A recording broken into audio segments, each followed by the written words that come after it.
Hola, ¿qué tal? Buenos días, tardes o noches.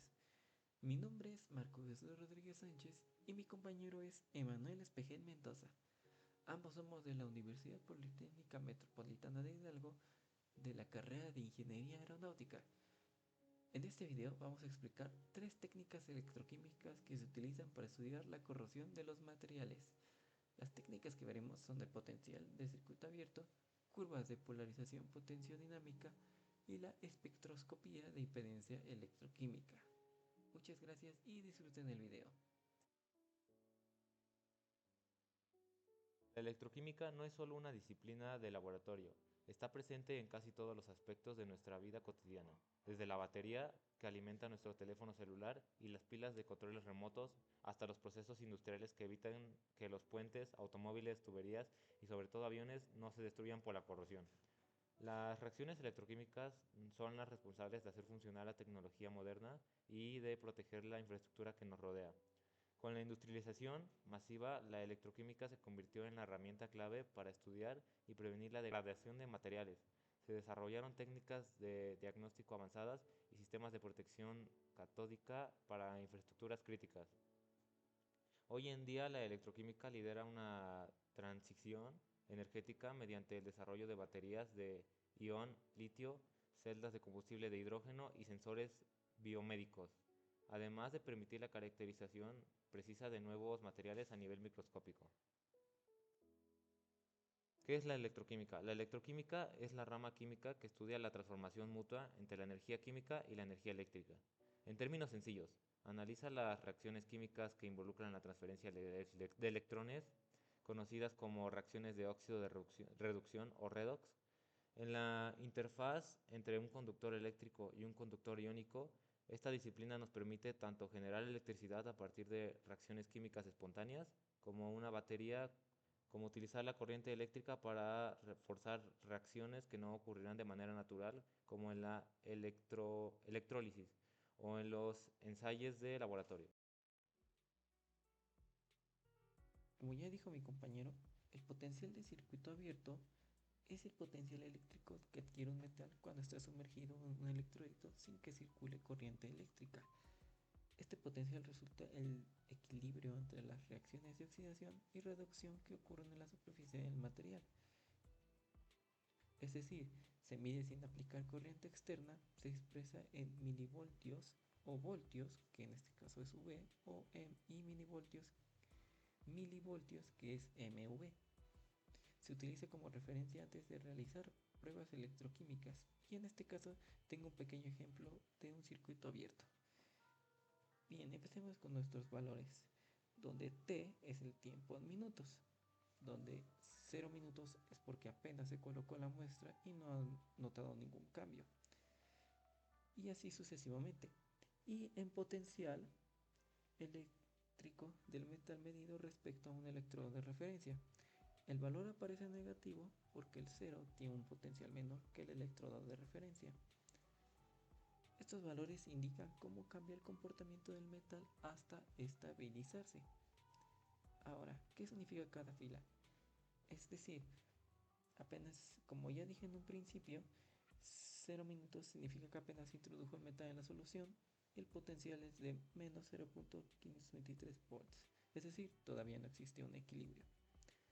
En las filas intermedias, después tenemos de 10 minutos, el metal ya vemos cómo se ha empezado a estabilizar, aunque la superficie empieza a formar una capa estable en el electrolito.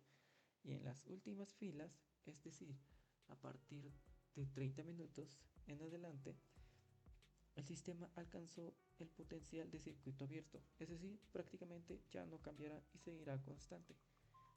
Ahora, ¿por qué el potencial cambia?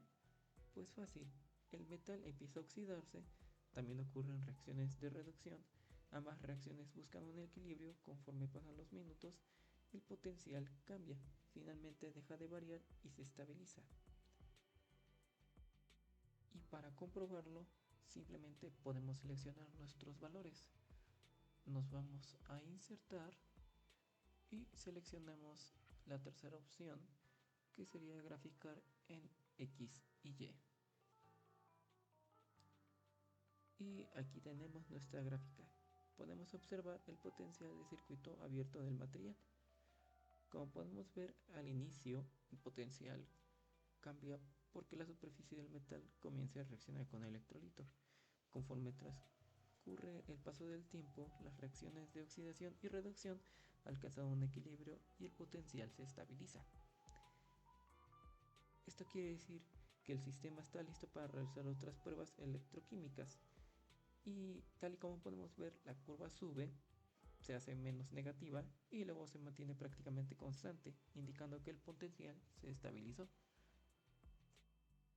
Hasta este punto surgió una pregunta: ¿se pueden sustituir los minutos por segundos? Y la respuesta es sí. De hecho, aquí mismo también tengo una tabla en segundos para que puedan ver. Y vamos a graficarla de igual forma. Y como pueden ver, no cambia, los valores siguen siendo los mismos. La única diferencia es que ahora el tiempo es en segundos y no en minutos. ¿Hay una diferencia entre trabajar o segundos y minutos? Pues se podría decir que sí, ya que en segundos hay mayor precisión en el tiempo. Esto en segundos se puede usar valores entre 0, 60, 120 y 180. Es más común en caso de querer obtener un valor específico, en este tiempo específico, en ese lugar específico. Y en minutos, pues es más fácil de leer e interpretar porque se usan valores entre 0, 1, 2 y 3. Y en caso de que los valores sean demasiado grandes, es decir, sean demasiados valores, pues se cambian a minutos. Esto reduce considerablemente el tiempo y como no cambia, mayormente pues es mucho más común en reportes y presentaciones. Recuerden que no cambia el potencial, solo cambia la unidad de tiempo. Si se grafica en segundos, el eje X llegará hasta 1800 segundos, que es un ensayo de 30 minutos. Y si se grafica en minutos, el eje X llegará hasta los 30 minutos. La forma de la curva será exactamente igual, únicamente cambiarán los números del eje horizontal. ¿Qué es una curva de polarización potenciodinámica? Es una técnica electroquímica que mide cómo cambia la corriente eléctrica en función del potencial eléctrico, aplicando a un material, generalmente un metal sumergido en un electrolito. Se llama potenciodinámica porque el potencial se varía de forma continua y controlada con el tiempo y se registra la respuesta de corriente. Su uso principal es estudiar la corrosión, la velocidad de reacción electroquímica y evaluar inhibidores. Ejes de gráfica. Eje vertical E. Potencial electroquímico. Unidades voltios o milivoltios. Representa la energía eléctrica o fuerza motriz de las reacciones. Eje horizontal IG. I. Logaritmo de la corriente.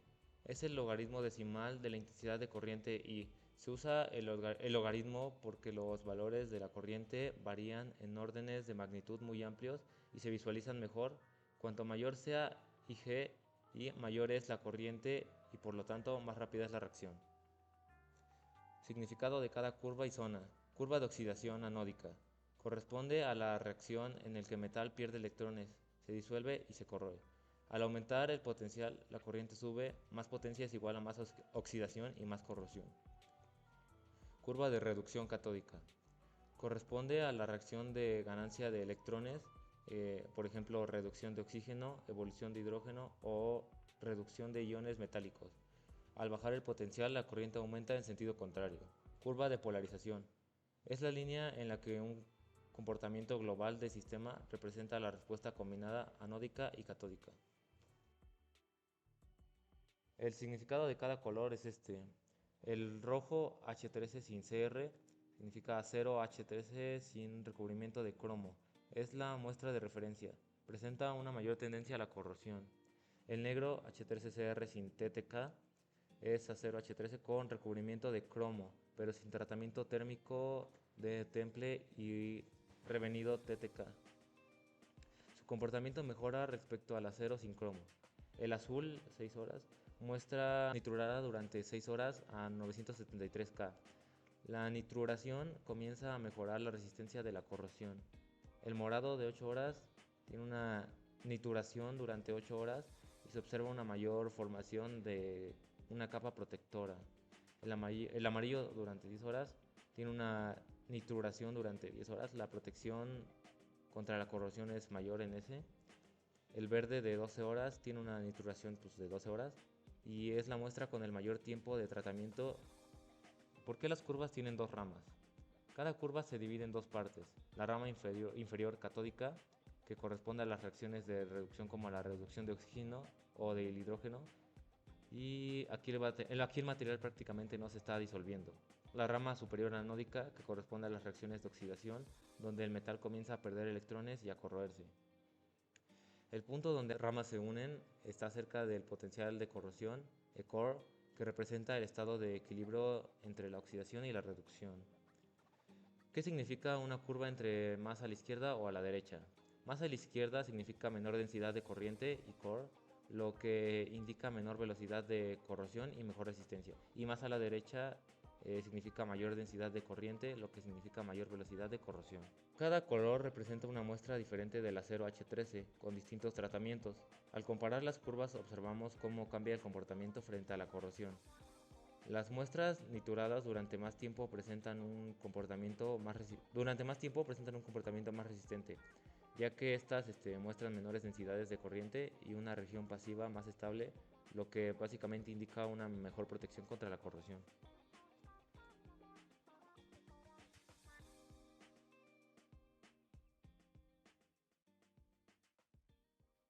Y finalmente llegamos a la espectroscopía de impedancia electroquímica, o también conocida por sus siglas como EIS. Es una técnica electroquímica que mide la impedancia, es decir, la resistencia compleja de un sistema, en función con la frecuencia de una señal de corriente alterna, de pequeña amplitud que se aplica al sistema. ¿Cómo funciona en pocas palabras? Bien, se aplica una señal sinusoidal pequeña de voltaje o corriente y se varía su frecuencia en un amplio rango. Se mide la respuesta mediante corriente o voltaje resultante y su desfase respecto a la señal aplicada. La impedancia se define como Z, que es igual al voltaje sobre I, y es una magnitud compleja. Tiene parte real, que es igual a la resistencia, una parte imaginaria, que es igual a la capacitancia o inductancia. Los datos se representan en diagramas de Nyquist y de Bode y interpretan mediante circuitos equivalentes, resistencias o capacitores que modelan procesos como transferencia de carga, difusión y doble capa eléctrica. La ventaja clave es que nos permite separar contribuciones de distintos fenómenos en una misma medición y no es destructiva. Y aunque suena como una práctica de laboratorio, de hecho está presente en muchos objetos y procesos que usamos a diario, como lo son las baterías, que evalúan el estado de carga y de salud de baterías de teléfonos, laptops, autos eléctricos, bicicletas eléctricas, y detecta celdas defectuosas sin necesidad de desarmar paquetes de baterías. Corrosión y protección de materiales, el cual analiza la durabilidad de pinturas, recubrimientos y estructuras, puentes, autos, tuberías, barcos, etc., donde la corrosión ayuda a desarrollar inhibidores de corrosión más eficaces. En alimentos y agricultura evalúa frescura, madurez, calidad de frutas, verduras, carnes y lácteos de forma no destructiva y controla procesos de conservación y procesamiento alimentario. Y el medio ambiente y agua, que monitorea la calidad de agua y el estado de las membranas de plantas en el tratamiento y detecta contaminantes y microorganismos en líquidos. Se usa en el desarrollo de pastas dentales, cementos odontológicos y materiales de contacto con el cuerpo. Como ya pudimos ver, es una técnica sensible, versátil y no destructiva, que interroga los materiales y sistemas electroquímicos mediante señales eléctricas de distintas frecuencias. Y aunque la mayor parte del tiempo no la vemos directamente, hace posible que muchas tecnologías cotidianas sean más seguras, duraderas y eficientes, desde la batería, desde nuestro celular, hasta la pintura que nos protege nuestros autos, y la báscula que nos mide y los alimentos que consumimos. Este es el diagrama de Nyquist. La representación gráfica más común de los datos de EIS se obtienen al graficar el eje horizontal X, Z, que es la parte real de la impedancia, unidad omega resistencia, y el eje vertical Y, Z con 2 guiones. que es la parte imaginaria negativa de la impedancia, unidad alfa del carácter capacitivo. El significado de la curva y la frecuencia básicamente es que cada punto corresponde a una frecuencia distancia de la señal aplicada. La frecuencia alta comienza en el extremo izquierdo de la curva y la frecuencia baja y básicamente avanza hacia el extremo derecho. La flecha indica que disminuye la frecuencia al moverse de izquierda a derecha. La frecuencia máxima del arco. La fórmula indica que básicamente la fórmula es W es igual a 1 sobre CdL por RT y omega máximo Z2 guiones, que básicamente es el punto más alto del semicírculo, que corresponde a la frecuencia angular W, donde la parte imaginaria es máxima. Aquí se relacionan directamente el CdL, que es la capacidad de la doble capa de eléctrica, y el RT, que es la resistencia de transferencia de carga. Las conexiones con el circuito equivalente anterior básicamente son RS del circuito, que es igual a R0 en este gráfico, y R2 del circuito, que es igual a RT aquí básicamente. El C2 sobre CPE2 del circuito es igual a C sobre DL, que significa doble capa, que define la altura del semicírculo. Si bajas la frecuencia aparecerá una línea recta con pendiente 45 grados, que básicamente será la difusión del elemento de Garbug, que pues, es la W. Y en resumen, básicamente este diagrama de Nyquist muestra un solo proceso de interfaz representado por un semicírculo perfecto. La izquierda es la resistencia del electrolito R0, que es igual a 100 ohmios, y el diámetro, que es la resistencia de transferencia RT, que es igual a 1000 ohmios. Cima del arco, que es la frecuencia que permite calcular la capacidad de doble capa CdL, y la derecha es la resistencia total R0 más RP, que es igual a 1100 ohmios. Muchas gracias por ver el video. En conclusión, las técnicas que explicamos son herramientas muy importantes para estudiar el comportamiento de los materiales frente a la corrosión. Aunque cada una utiliza un método diferente, todas aportan información que nos ayuda a comprender cómo reacciona un metal cuando está expuesto a un medio corrosivo. Las técnicas tienen aplicaciones en muchas áreas de la ingeniería, como la industria aeronáutica, automotriz, naval y petrolera, ya que permiten seleccionar materiales más resistentes, mejorar los sistemas de protección y aumentar la vida útil de los componentes metálicos. Esperamos que esta explicación haya sido clara y les haya ayudado a comprender la importancia de estas técnicas electroquímicas y la información que se puede obtener a partir de ellas. Muchas gracias por su atención y por acompañarnos durante esta presentación. Estamos atentos a cualquier duda o pregunta que tengan. Nos vemos.